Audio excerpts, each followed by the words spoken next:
በቀድሞ በትግራይ ክፍለ ሀገር በመቀሌ ከተማ ልዩ ስሙ በዓታ ለማርያም ገዳም 1928 ዓመተ ምህረት ተወለዱ። እድሜያቸው ለትምህርት እስከደረሰበት ጊዜ ድረስ በወላጆቻቸው ቤት በፍቅርና በመልካም ስነ ምግባር ካደጉ በኋላ እድሜያቸው ለትምህርት ሲደርስ በመቀሌ በዓታ ለማርያም ገዳም ንባብና የቃል ትምህርት በሚገባ ተምረዋል። ብፁዕነታቸው በልጅነታቸው ፍጹም ታዛዥ እንደነበሩ መንፈሳዊ ጸጋን ሀብትን አድርገው ለእናትና ለአባታቸው በመታዘዝ ወላጆቻቸውን በማክበራቸው ተመርቀው ያደጉ፣ ምክርና ተግሳጽን ገንዘብ ያደረጉ፣ በቤታቸው አምደ ብርሃን በመሆን ለማዕድ መብራት ይዘው እጅ አስታጥበው እግር አጥበው በአትቶ ርዕስ በወግና በማዕረግ በግብረ ገብነት በማደግ በቤተሰብ ምርቃትና ቡራኬ ያደጉ ነበሩ። ለግብረ ዲቁና የሚያበቃውን ትምህርት በወቅቱ የአቋቋም መምህር ከነበሩት በትሕትናቸው ከሚታወቁት ከየኔታ ከነፈ ርግብ ተምረው በማጠናቀቅ ማዕረገ ዲቁና ከብፁዕ አቡነ ማርቆስ ተቀብለዋል። ብፁዕነታቸው ለእውቀትና ለትምህርት ባላቸው ጥልቅ ፍቅር በተለያዩ አካባቢዎች በመዘዋወር ነባር የሆኑ የኢትዮጵያ ኦርቶዶክስ ተዋሕዶ ቤተክርስቲያን ትምህርቶችን ተምረዋል። ጥቂቶቹን ለመጥቀስ ያህልም ተንቤን ማየ አንበሳ የድጓ መምህር ከነበሩት ከየኔታ ወልደ ማርቆስ ዜማን በሚገባ ተምረዋል። በመቀጠልም የብሉያትና የሐዲሳት ትርጓሜ መምህር ከነበሩት ከየኔታ ንጉሴ ቅኔን ከናግባቡ እንዲሁም የብሉያትና የሐዲሳት ትርጓሜ ትምህርቶችን በተገቢው በተንቤን ገዳም መነወ ገዳም ተምረው አጠናቀዋል። ብፁዕነታቸው እነዚህን መምህራኖች ሲናገሩ የየኔታ ንጉሴ እጅግ መናኝና እየመገቡ የሚያስተምሩ ስለነበሩ በቀለም ትምህርት ብቻ ሳይሆን በስነ ምግባር ፍቅርን በተግባር የሚያሳዩ የምናኔን ሕይወት የሚያስገነዝቡ እንዳይረበን ምግብ ሰርተው የሚመግቡ አባትና መምህር ነበሩ ይላሉ። በመቀጠልም ወደ ጎንደር ክፍለ ሀገር በመጓዝ በጭልጋ ልዩ ስሙ ደበጋ በተባለው ቅዱስ መካን የመጻሕፍተ ብሉያትና ሐዲሳት ትርጓሜ እንዲሁም የቅኔ መምህር ከነበሩት ከየኔታ አክሊሉ ቅኔን ከናግባቡ ተምረዋል። ስለ መምህራኖቻቸው ተናግረው የማይጠግቡት ብፁዕነታቸው ስለ እነዚህ መምህር ሲናገሩ ወደ ትምህርት ቤታቸው ስንገባ እግራችን ያጠቡ የማይረሱ ትሑት መምህር ነበሩ ብለው ይመሰክራሉ። ቀረጻ ማርያም በሚባል ገዳም ትርጓሜ መጻሕፍትን ከቅኔ ጋር አብረው በድጋሜ ከየኔታ ኃይለ ማርያም ጉባኤ ቤት ተምረዋል። በዚህም በብሕትውና ለመኖር ፍላጎት እንዳላቸው ለመምህራቸው ሲገልጹላቸው መምህሩ ብሕትውና ያለ ትምህርት፣ እውቀት ያለ ትሕትና፣ ሃይማኖት ያለ ምግባር አይጠቅምምና በመጀመሪያ ተማሩ ብለው መከሯቸው። ስለዚህም ብፁዕነታቸው በጎንደር ክፍለ ሀገር የነበራቸውን የትምህርት ቤት ቆይታ አጠናቀው ወደ ጎጃም ክፍለ ሀገር በመጓዝ በወቅቱ በጎጃም ጠቅላይ ግዛት ሁሉንም የአብነት ትምህርት አካተው የያዙ ሊቅ ከነበሩት ከየኔታ ዲበኩሉ ጉባኤ ቤት በመግባት በትዕግስትና በትሕትና ካሁን በፊት የተማሩትን በመከለስ በትርጓሜ መጻሕፍት በቅኔና በዜማ ትምህርት በመምህርነት ተመርቀው በአማን ሊቅ ለመባል በቅተዋል። ብፁዕነታቸው ከየኔታ ዲበኩሉ ከእውቀታቸው በላይ መንፈሳዊ ሕይወታቸውን፣ ከትምህርታቸው በላይ ፍቅራቸውን፣ የሃይማኖታቸውን ጽናት በተግባር ይገልጹ የነበረ ይገለጽ የነበረ ስነ ምግባራቸውን ጠቅሞናል በማለት በልባቸው ከቀረው ምክራቸው ሲገልጹ ትምህርት ቋንቋ ነው፣ ዋናው ፍቅር መግባባትና መስማማት ነው። አባ ጊዮርጊስ በርቱዐ ሃይማኖት ሰለስቱ እሙንቱ ትዕግስት ወትሕትና ወአርምሞ እማንቱ አሐዱ አብሆን ወአሐቲ እሞን እመሰ ትመውት አሐቲ ክሊሆን ይመውታ ተብለው ስለተማርን እዚህ ደረስን ይላሉ። በዚህ በጎጃም ጠቅላይ ግዛት እንዳሉ በወንበራ ቅዱስ ሚካኤል ቤተ ክርስቲያን ከየኔታ ልዑል መዝገብ ቅዳሴ ትርጓሜ መጻሕፍትን በተጨማሪና ትምህርተ ዜማን በሚገባ አጠናቀዋል። እንደ አባ ቅዱስ ጊዮርጊስ ቤተ ክርስቲያን ከነበሩት ከየኔታ ልሳነ ወርቅ ቅኔና ትርጓሜ መጻሕፍትን አስኪደዋል።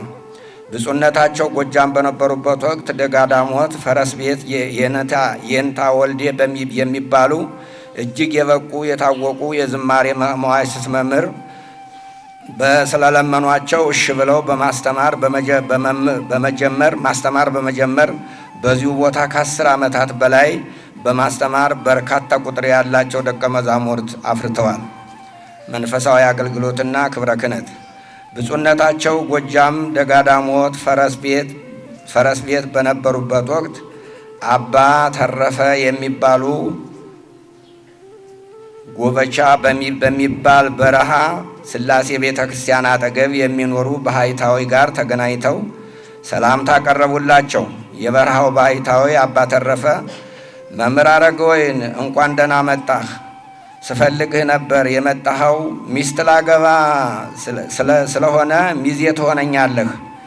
ቀለበቱ ህዳር 6 ቀን ነው። ሰርጉ ጥር 12 ቀን ነው።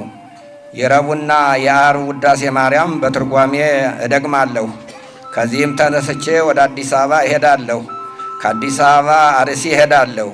ከአርሲም ተመልሼ ወደ አዲስ አበባ መጥቼ ወደ ታላቅ ቦታ እገባለሁ። ከዚያም ደግሞ አክሱም እሄዳለሁ። በዚህ አትገረም፣ እውነት ነው አሏቸው። ስለዚህ ስለኒህ የበረሃ ባሕታዊ ራእይ ብፁዕነታቸው ሲናገሩ ለወዲያው አልገባኝም ነበር፣ በኋላ ግን ሁሉም ግልጽ ሆነ ይላሉ። እንደተባለውም የብፁዕነታቸው ቀጣይ ሕይወት የበረሃዊ ባሕታዊ አባ ተረፈ ራእይ ትርጉም ሆነ። ይህም በመሆኑ ብፁዕነታቸው የጎጃም ሀገረ ስብከት ሊቀ ጳጳስ ከነበሩት ከብፁዕ አቡነ ማርቆስ ህዳር 6 ቀን ምንኩስና ተቀበሉ። ጥር 12 ቀን ደግሞ ማዕረገ ቅስናን ተቀበሉ።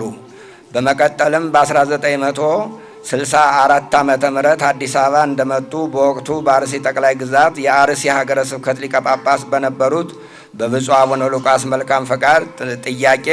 መልካም ፈቃድና ጥያቄ አዲስ አበባ ብዙም ሳይቆዩ ወደ አርሲ ሀገረ ስብከት ተዛውረው በመላው አርሲ ሀገረ ስብከት እየተዘዋወሩ በማስተማር በአውራጃና በወረዳ በተለያዩ የኃላፊነት ስራዎች ተመድበው ሰፊ አገልግሎት አበርክተዋል። በአርሲ ክፍለ ሀገር የነበራቸውን አገልግሎት አምቦሳ በሚባል አውራጃ ህዝቡን በመምከርና በማስተማር በሊቀ ጳጳሱና በህዝቡ ዘንድ በነበራቸው ተቀባይነት ተወዳጅነት የወረዳ ቤተ ክህነት ሊቀ ካህናት በመሆን በስሬ ገደብ አሰሳ ጉና ካስተዳደሩ በኋላ ወደ አሰላ በመመለስ በሀገረ ስብከቱ ውጤታማ ሥራ ሰርተዋል። ለ22 ዓመታት ባበረከቱት አስተዋጽኦ በርካታ ደቀ መዛሙርትን፣ ወጣት ሰባካያንን፣ ተተኪ ሊቃውንትን በማስተማር ለቤተ ክርስቲያን አበርክተዋል። ሶስተኛ መንፈሳዊ አገልግሎትና ክብረ ክህነት ከአርሲ እስከ አዲስ አበባ ብፁዕነታቸው ከአርሲ ጠቅላይ ግዛት አገረ ስብከት በ1986 ዓመተ ምህረት ወደ አዲስ አበባ ከመጡ በኋላ እንደ ውቅያኖስ ውሃ ባካበቱት እውቀት በቅድስናቸው ቤተ ክርስቲያንን ሆነ ምእመናንን እንደሚጠቅሙ በማሰብ በልዩ ልዩ የሥራ መደቦች እየተሰየሙና በቅዱሳን ፓትርያርኮች አባታዊ ፈቃድና ትእዛዝ እየተሾሙ ከዚህ የሚከተሉትን የደብር አስተዳዳሪ ሆነዋል። መተሐራ አንቀጸ ብርሃን መድኃኔ ዓለም፣ ቡራዩ ቄደንያ ቅድስት ማርያም፣ ቃልቲ ቅዱስ ገብርኤል፣ ሳሎ ቅዱስ ጊዮርጊስ፣ ሳሊተ ምሕረት ቅድስት ማርያም፣ ደብረ አሚን ተክለ ሃይማኖት፣ በመንበረ ጸባዖት ቅድስት ሥላሴ ካቴድራል ሊቀ ሥልጣናት በመሆን ሲያገለግሉና ካቴድራሉን ሲመሩ በጣዕመ ስብከታቸውና ምእመናንን በመንፈሳዊ ሕይወታቸው በማነጽ በተሰጣቸው ሀብተ ፈውስ በጸሎታቸው ሕሙማንን ፈውሰዋል። ሰበካ ጉባኤን በማጠናከር ስብከተ ወንጌልን በማስፋፋት በተለይም በስብከታቸውና በሀብተ ፈውሳቸው እየተማረኩ ወደ እሳቸው የሚመጡ ምእመናንን በማስተባበር በካቴድራሉ የማይረሳ የልማት ተግባራትን አከናውነዋል። ከዚህም ውስጥ በካቴድራሉ ስም የሁለተኛ ደረጃ ትምህርት ቤት ከፍተኛ ክሊኒክ አሰርተው በብፁዕ ቅዱስ አቡነ ጳውሎስ 5ኛ ፓትርያርክ ተባርከው እስካሁን ከፍተኛ አገልግሎት በመስጠት ላይ ይገኛሉ። በመቀጠልም በእንጦጦ ሐመሮኖ ኪዳነ ምሕረት ገዳም በአስተዳዳሪነት ተሹመው በዚህም ብዙ የልማት ስራዎችን በመስራት ገዳሙ ራሱን የሚችልበትን ሁኔታ ፈጥረዋል። ከብዙ በጥቂቱ የብፁዕነታቸው ሀብተ ፈውስ ምሳሌዎችን እናገር። አንደኛ፣ ጎጃም ጠቅላይ ግዛት ወንበራ ቅዱስ ሚካኤል የኔታ ልዑል ጉባኤ ቤት በማስተማር ሳሉ የአንድ ትልቅ አባት ልጅ ታመመ። አባትየውም እንዲያጠምቁላቸው ግድ አሏቸው። ብፁዕነታቸው የሚፈውስ እግዚአብሔር ነው፣ እኛ መታዘዝ ነው በማለት ከተማሪዎቻቸው ጋር በመሆን ዳዊትና ውዳሴ ማርያም ጸልየው ኪዳን ጨምሮ ጸሎቱን ሲያደርሱ ውሃው መፍላት ጀመረ። ከዚህም ጸሎቱ ሲያበቃ ልጁን አጠመቁት። ልጁም ያን ጊዜውኑ ተፈወሰ።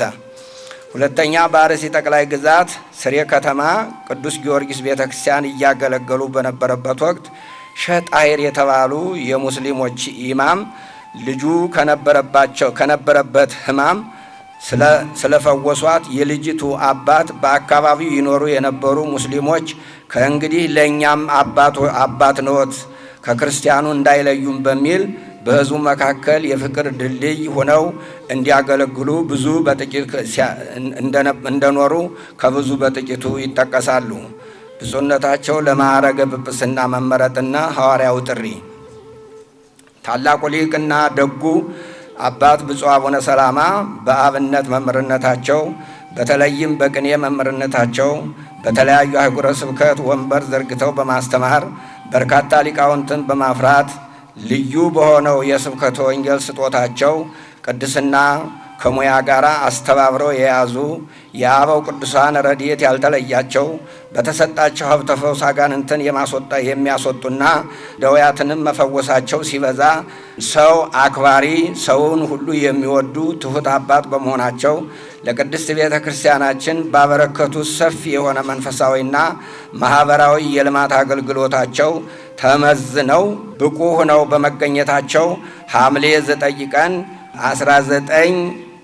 1997 ዓመተ ምህረት በቅዱስ ሲኖዶስ ተመርጠው ሐምሌ 22 ቀን 1996 ዓመተ ምህረት በትግራይ ክልል ማዕከላዊ ዞን አክሱም ሀገረ ስብከት ኤጲስቆጶስ በመሆን በብፁዕ ወቅዱስ አቡነ ጳውሎስ ቀዳማዊ ፓትርያርክ ዘኢትዮጵያ ሊቀ ጳጳስ ዘአክሱም ወዕጨጌ ዘመንበረ ተክለ ሃይማኖት የዓለም አብያተ ክርስቲያናት ፕሬዝዳንት አንብሮተ እድ ተሹመዋል።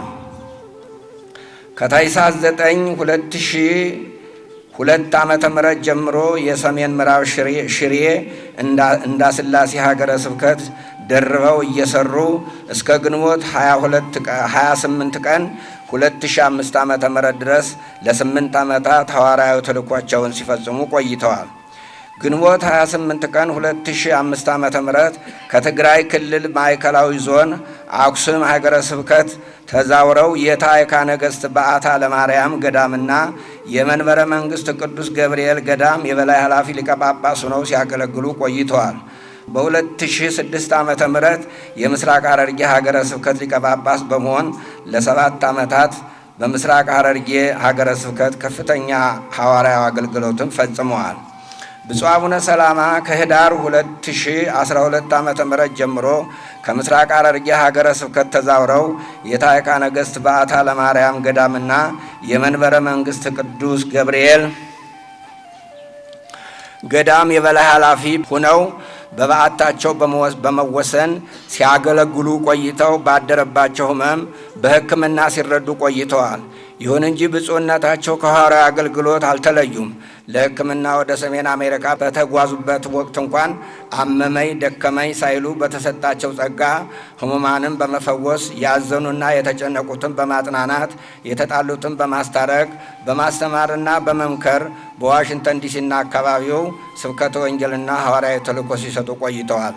ማጠቃለያ፣ የብፁዕነታቸው አጠቃላይ የሕይወት ታሪክ እጅግ አርአያነት ያለው ከልጅነት እስከ እውቀት በትምህርትና በመንፈሳዊ አገልግሎት የታጀበ በሀብተ መንፈስ ቅዱስ የተመላ በገቢረ ተአምር የታየ እውነተኛ ትሕትናን ከሊቅነት አገልግሎትን ከደግነት ደከመኝ ሰለቸኝ ከሚሉ ግብረ ሀኬት የራቀ መንፈሳዊውን ከማህበራዊ ያዛመደ በአንድ ቦታ በአንድ ቋንቋ በአንድ ቤተሰብ ያልተወሰነ የእውነተኞቹ የጌታችን የኢየሱስ ክርስቶስ ሐዋርያት ሐሰረ ፍኖትን የተከተለ የቀደምት ኢትዮጵያውያን ሊቃውንት ቅዱሳንን የሚያስታውስ ለወደፊትም ምሳሌ የሚሆን ሕይወት ነው። በርካታ ዓመታትን በትምህርት ከ12 ዓመታት በላይ በጉባኤ መምህርነት ከ20 ዓመታት በላይ በሰባኪነት በአህጉረ ስብከት በአውራጃ በወረዳ ኃላፊነት ከ15 ዓመት በላይ በአድባራት አስተዳዳሪነት ከ18 ዓመት በላይ በሊቀ ጳጳስና ሐዋርያ አገልግሎትን አበርክተዋል። ሕይወታቸው ሙሉ ደግሞ በቃልም በተግባርም የፈውስና የትሕትና ምንጭ በመሆን በርካታ ምዕመናንንና ሊቃውንትን አበርክተዋል። ብፁዕነታቸው ከልጅነታቸው ጀምረው ቤተ ክርስቲያንን በመንፈሳዊ ተልእኮ በንጽህናና በቅድስና ያገለገሉ፣ በጸሎትና በጸሎት ምዕመናንን በመፈወስ የታወቁ፣ በሃይማኖት የጸኑ፣ በምግባር የታረሙ፣ በዘመናቸው እውነተኛ ሀገር ወዳድ ሰውን ከሰው የማይለዩ፣ በአደባባይ በአብነት ጉባኤ በማስተማር በቤተ መቅደስ አገልግሎትና በኖላዊነት የተደነቁ የአበው ሊቃውንትና ቅዱሳን አሰረ ፍኖት የተከተሉ አባት ለመሆናቸው ሁሉም የሚመሰክርላቸው አባት ናቸው። ብፁዕነታቸው በአባታዊ ሕይወታቸው የተመሰገኑ፣ በምንኩስናቸው የታመኑ የእግዚአብሔር አገልጋይና የሁሉ አባት መሐሪ መካሪና አጽናኝ ገባሬ ተአምር የሰው ልጅ ለሆነው ሁሉ ችግሩ ተካፋይ በጸሎትና በምህላ ዘወትር የሚተጉ ብፁዕ አባት ሰውን ከየት መጣህ፣ ጎሳህ፣ ቋንቋህ፣ ብሔርህ ምንድን ነው ብለው የማይለዩ አማናዊ አባት እንደነበሩ ሁሉም ይመሰክርላቸዋል። ታላቁ ሊቅና ደጉ አባት በመባል የሚታወቁ ብፁዕ አቡነ ሰላማ በቅዱስ ሲኖዶስ ፈቃድ በጸሎትና በቡራኬ እንዲቆዩ ተፈቅዶላቸው ቤተ ክርስቲያንን በጸሎት እያገለገሉ ይገኙ የነበረ ሲሆን ባደረባቸው ምክንያት በተወለዱ በ88 ዓመታቸው በጸሎት በጸበልና በሕክምና በሀገር ውስጥና በውጭ ሀገር ባሉ በመንፈስ ቅዱስ ልጆቻቸውና በቅድስት ቤተ ክርስቲያን ድጋፍ ሲረዱ ቆይተው መስከረም 18 ቀን 2016 ዓመተ ምህረት ከዚህ ዓለም ወደማያልፈው ዓለም ከሞት ወደ ሕይወት ከድካም ወደ ኅብረት ተሻግረዋል። የተከበረው አስከሬናቸው ቅዳሜ መስከረም 19 ቀን 2016 ዓመተ ምህረት በመንበረ ፓትርያርክ ቅድስተ ቅዱሳን ማርያም ገዳም ደርሶ ሌሊቱን በሙሉ ሥርዓተ ፍትሐትና ጸሎተ ማሕሌት ሲደርስበት ካደረ በኋላ እሁድ ዕለት ጠዋት ጸሎተ ቅዳሴ ሲፈጸም ወደ መንበረ ጸባዖት ቅድስት ሥላሴ ካቴድራል ተወስዶ የመጨረሻ ሽኝት ጸሎት ከደረሰ በኋላ የብፁዕ ወቅዱስ አቡነ ማትያስ ቀዳማዊ ፓትርያርክ ርእሰ ሊቃነ ጳጳሳት ዘኢትዮጵያ ሊቀ ጳጳስ ዘአክሱም ወዕጨጌ ዘመንበረ ተክለ ሃይማኖት የሐዘን መግለጫ ተሰምቶ ብፁዓን አበው ሊቃነ ጳጳሳት እና ኤጲስቆጶሳት፣ የቅዱስ ሲኖዶስ አባላት፣ የመንበረ ፓትርያርክ ጠቅላይ ቤተ ክህነት የየመምሪያ እና የየድርጅት ኃላፊዎች፣ የአዲስ አበባ ሀገረ ስብከት ሥራ አስኪያጅ፣ የሥራ ኃላፊዎች፣ ሠራተኞች፣ የአድባራትና የገዳማት አስተዳዳሪዎች፣ የመንፈስ ቅዱስ ልጆቻቸው፣ ወዳጆቻቸው፣ ዘመዶቻቸው በተገኙበት ሥርዓተ ቀብራቸው እሁድ መስከረም 20 ቀን 2016 ዓመተ ምህረት ከቀኑ 6 ሰዓት ተፈጽሟል። ብፁዕ አቡነ ሰላማ ሊቀ ጳጳስ ሥርዓተ ቀብር ላይ የተገኛችሁ ሁሉ በቅድስት ቤተ ክርስቲያናችን ስም እናመሰግናለን። ከአባታችን ጸሎትና በረከት ይክፈለን። ወስብሐት ለእግዚአብሔር አሜን።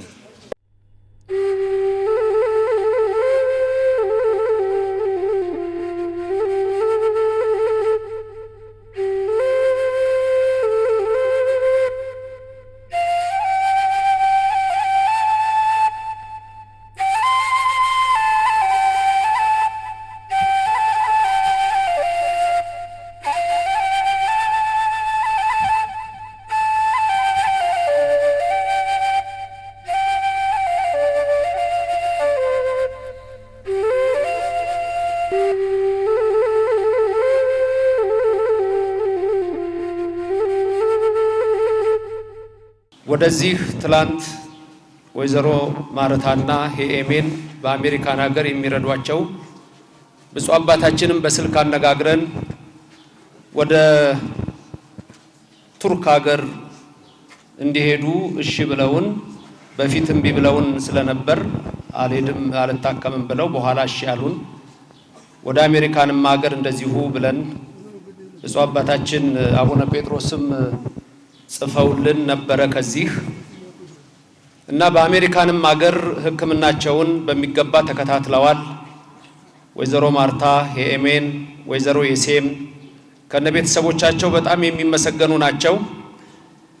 አርሲ ክፍለ ሀገር 22 ዓመት ሲኖሩ ብፁዕ አባታችን አብዛኛውን የኖሩት በስሬ ወረዳ ነው።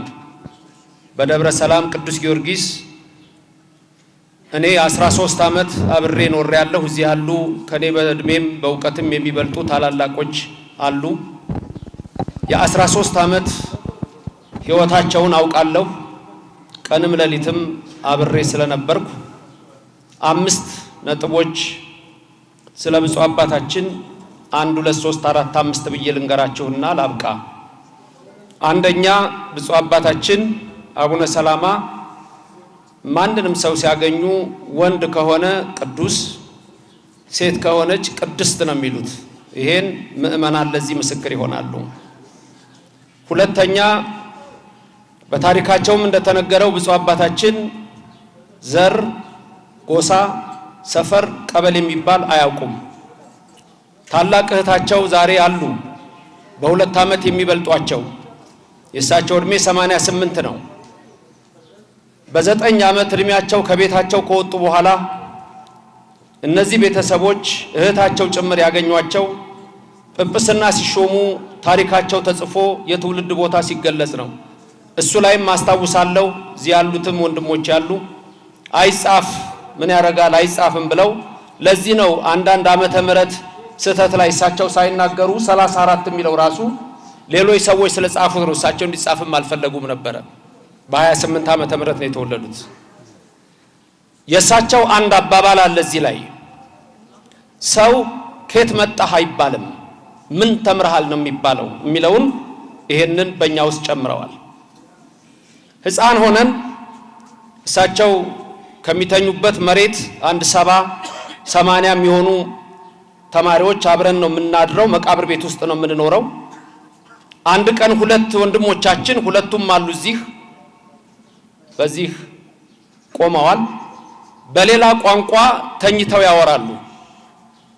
ብፁዕ አባታችን እጅግ በጣም ተቆጡ። እኛ ሰው መጥቶ በሌላ ቋንቋ እንኳን ከሌላ ቦታ መጥቶ ሊያናግረን ሲሞክር እኮ በአማርኛ የምናወራው ሁላችሁም በሚገባችሁ ሌላ ሚስጥር ያወራ እንዳይመስላችሁ ነው። አጠገባችሁ ጓደኞቻችሁ ተኝተው እንዴት በሌላ ቋንቋ ታወራላችሁ? ስለዚህ ብፁዕ አባታችን ሰውን ሰው በመሆኑ የሚቀበሉ አባት ናቸው። ሶስተኛ ገንዘብ ሰው እንኳን ቢሰጣቸው በጠቅላላ ለየአድባራቱ የኢትዮጵያ ቤተክርስቲያን አድባራትና ገዳማት ምስክር ናቸው። አልባሳት፣ ጧፍ፣ ሻማ፣ ዘቢብ ለእያንዳንዱ ቤተክርስቲያን አርሲ እያንዳንዱ ቤተክርስቲያን ይደርሰዋል።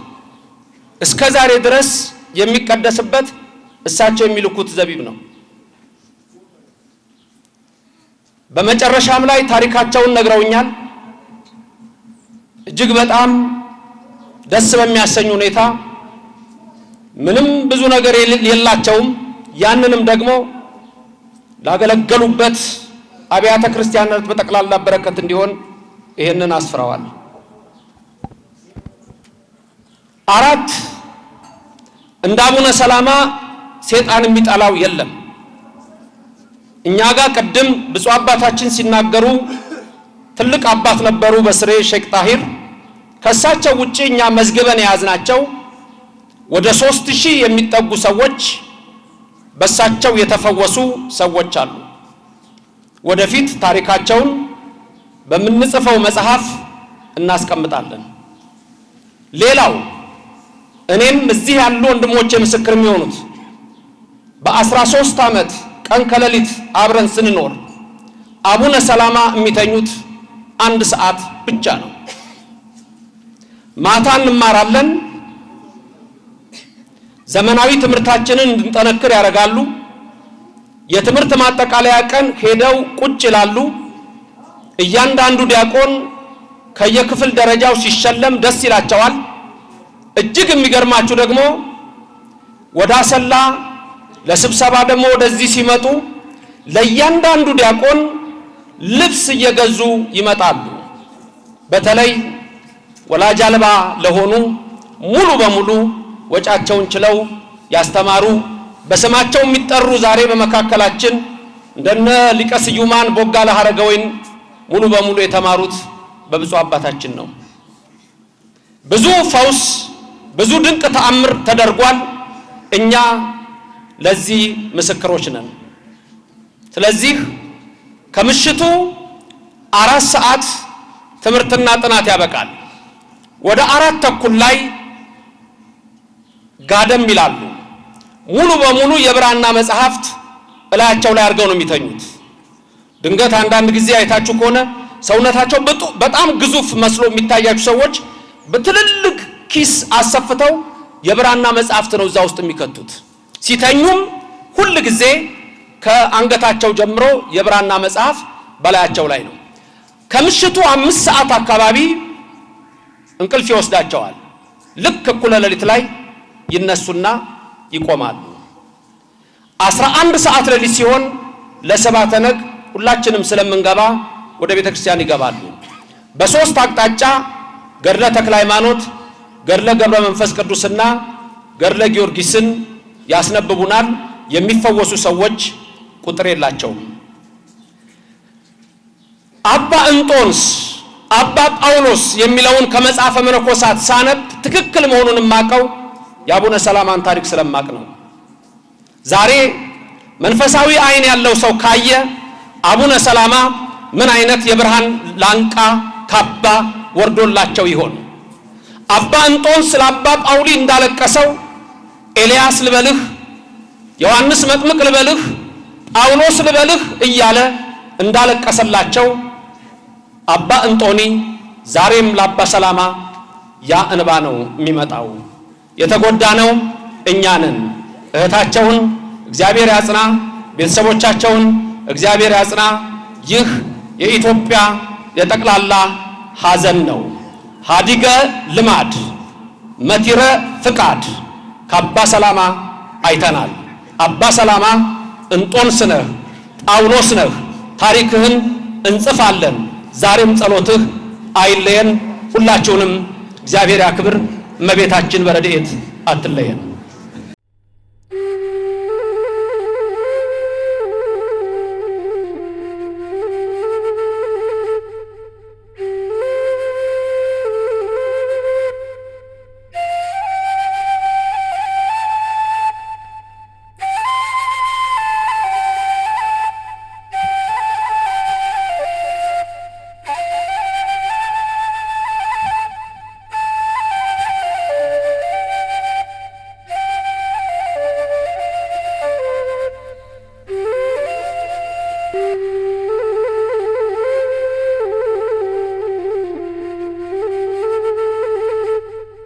ብፁዕ ወቅዱስ አቡነ ማትያስ ቀዳማዊ ፓትርያርክ ርዕሰ ሊቃነ ጳጳሳት ዘኢትዮጵያ ሊቀ ጳጳስ ዘአክሱም ወዕጨጌ ዘመንበረ ተክለ ሃይማኖት የብፁዕ አቡነ ሰላማ የታዕካ ነገሥት በዓታ ለማርያምና የመንበረ መንግሥት ቅዱስ ገብርኤል ገዳም የበላይ ጠባቂ ሊቀ ጳጳስ ዕረፍትን በማስመልከት ያስተላለፉት አባታዊ የሐዘን መግለጫ። በስመ አብ ወወልድ ወመንፈስ ቅዱስ አሐዱ አምላክ አሜን። መኑ ሰብ ዘይሃዩ ወይሬያ ለሞት ሕያው ሆኖ የሚኖር ሞትንስ የሚያይ ማን ነው? መዝሙር 89 የትሕትና እና የጸሎት ሕይወትና የመልካምነት ምሳሌ የነበሩት ብፁዕ አቡነ ሰላማ ሊቀ ጳጳስ ከዚህ ዓለም ድካም ማረፋቸውን የሰማነው በታላቅ ሐዘን ነው። ያለንበት ፈተና የበዛበት ዘመን በጸሎት የሚያሻግሩ አባቶችን ማጣት ቤተ ክርስቲያንን የሚጎዳ ቢሆንም በቅዱስ መጽሐፍ ሞትን ሳያይ ሕያው ሆኖ መኖር የሚችል ማን ነው እንደተባለ ሰው በምድር ላይ የሚኖርበት ዘመን በእግዚአብሔር ዘንድ የተቆጠረና የተለካ በመሆኑ ብፁዕነታቸው ሃይማኖትን ጠብቀውና መልካሙን ገድል ፈጽመው ወደ መንግሥተ እግዚአብሔር በክብር ተሸጋግረዋል። ብፁዕነታቸው በዕረፍተ ሥጋ ከእኛ በመለየታቸው ጥልቅ ሐዘን ቢሰማንም በሰማይ የሚጠብቃቸውን ክብር እያሰብን እንጽናናለን። የብፁዕነታቸውን ነፍስ በቅዱሳን ጻድቃን ሰማዕታት አጠገብ ያሳርፍልን። ለቅድስት ቤተ ክርስቲያንና ለመንፈስ ቅዱስ ልጆቻቸው መጽናናትን ያድርግልን። እግዚአብሔር አምላካችን ኢትዮጵያንና ሕዝቦቿን ይባርክ። ወስብሐት ለእግዚአብሔር አሜን። አባ ማትያስ ቀዳማዊ ፓትርያርክ ርእሰ ሊቃነ ጳጳሳት ዘኢትዮጵያ ሊቀ ጳጳስ ዘአክሱም ወዕጨጌ ዘመንበረ ተክለ ሃይማኖት መስከረም 18 ቀን 2016 ዓመተ ምህረት። እዚህ ቀጥሎ ብፁዕ አባታችን አቡነ ዘካርያስ የመጨረሻ የማጠቃለያ ትምህርትና ቡራኬ ይሰጡናል። ሰላማዊ ብእሲሁ ቅዱሳት ልሳናቲሁ ነገራቸው ሁሉ መንፈሳዊ ነው። ተልእኳቸው ሐዋርያዊ ነው። ግብራቸው ሰማያዊ ነው። እንዲህ ያለ አባት እንዲህ ያለ ቅዱስ ከቤተ ክርስቲያናችን ሲለዩ በጣም እናለቅሳለን፣ እናዝናለን። እንግዲህ ለሳቸው በጣም መልካም ረፍት ነው። ንዑ ሀቤ ስሩሃን እናንተ በገድል በትሩፋት የደከማችሁ ዘጻመው በዓለም የሃዩ ለዝልሁ በዚህ ዓለም የደከመ ብዙ የሰራ ብዙ የተጋደለ ለዘላለም ይኖራል። ይሄ ነው የአባታችን የአቡነ ሰላማ መንፈሳዊ ሕይወት። አሁን ተደጋግሞ ተነግሯል። እኔ ምንም ጨምርበት የለኝም፣ ግን እመሰክራለሁ። ምስክርነት መልካም ነው። ዋነ ሰማይቱ ከመዝንቱ ውእቱ እንዳለው ዮሐንስ እግዚአብሔር የባህሪ ልጁ ይኸው ኢየሱስ ክርስቶስ ነው ብሎ እንደመሰከረ እኔም ቅዱሱ አባት ባይታዊው አባት ምሉ የተሟላላቸው የተፈጸመላቸው ከደቀ መዝሙርነት ወደ መምህርነት ከመምህርነት ወደ ሊቀ ጳጳስነት የተሸጋገሩ የተሟላ ነው። መምህር ቢባል ሰው እንዲያው እንደ ነገሩ ነው። አባታችን በትሕትና በፍቅር በሰላም እንግዶችን በመቀበል ደቀ መዛሙርትን በመምከር የአገር ሰዎችን ሁሉ በመምከር በማስታረቅ ብዙ የተጋደሉ ብዙ መንፈሳዊ ሕይወት የሄዱ እንደሆኑ እኔ ራሴ በዚያው በታላቁ የሊቃውንት ሀገር በጎጃም ጠቅላይ ግዛት እዚያ ሳሉ እኔም ነበርሁኝ። አባታችን ጥሩ ነበሩ። እንዴት ያሉ ሁለመናቸው፣ ትዕግስታቸው፣ ትሕትናቸው፣ እንግዳ ተቀባይነታቸው እግር አጥበው ትምህርት ቤት ከኔታ ዲበ ኩሉ ሳሉ አውቃለሁ። ከኔታ ልሳነ ወርቅ ሳሉም አውቃለሁ። እና እንዲህ ያሉ አባት ናቸው። እኔ ተናግሬ አልጨርሰውም። በእውነት በጥሩ ጊዜ በመልካሙ ጊዜ የነበሩት አባታችን ገዳማቱን፣ አድባራቱን፣ አብያተ ክርስቲያናቱን እየዞሩ ያስተማሩ ታላቅ አባት ናቸው። እንግዲህ ምን እላለሁ? ምንስ እናገራለሁ? ጸሎታቸው በረከታቸው ከእኛ ጋር ይሁን። እግዚአብሔር እዚያ ላይ ሆነው ከክርስቶስ አጠገብ ሆነው የሚጸልዩት ጸሎት ለእኛ ይትረፈን። ካይበ መጽወ ወስደክሙ በዮሐንስ ወንጌል እንደተገለጸው እኔ መጥቼ ወስዳችኋለሁ ከእኔ ጋር ትኖራላችሁ ብሎ በቅዱስ ወንጌሉ የሰጠው ቃል ኪዳን ተፈጽሞ ዛሬ ቅዱስ አባታችን ብፁዕ ሐዋርያዊ አባታችን አቡነ ሰላማ ሰላማዊ ቢሲሁ ብያለሁ። ስማቸው ሰላማ፣ ግብራቸው ሰላማዊ፣ ሁለመናቸው ምሉ ነው። እንግዲህ ዛሬ በሰላም ወደ ጌታ ወደ ኢየሱስ ክርስቶስ ወደ ወደዳቸው ወደ አፈቀራቸው ወደ አሰማራቸው ሄዱ። እኛም እንግዲህ ወደ እሳቸው ነው ምን ሄድ፣ ሌላ ምን ይመጣል? ወደ እሳቸው እንሄዳለን። እንግዲህ እሳቸው ወደ እኛ አይመጡም። እኛ ወደ እሳቸው ሂደን ከእሳቸው ጋር ደግሞ ለመኖር ያብቃን። ብፁዓን አባቶቻችን ሁላችሁ እግዚአብሔር ያክብራችሁ። ብዙ ደክማችሁ አሜን። አባታችን ሆይ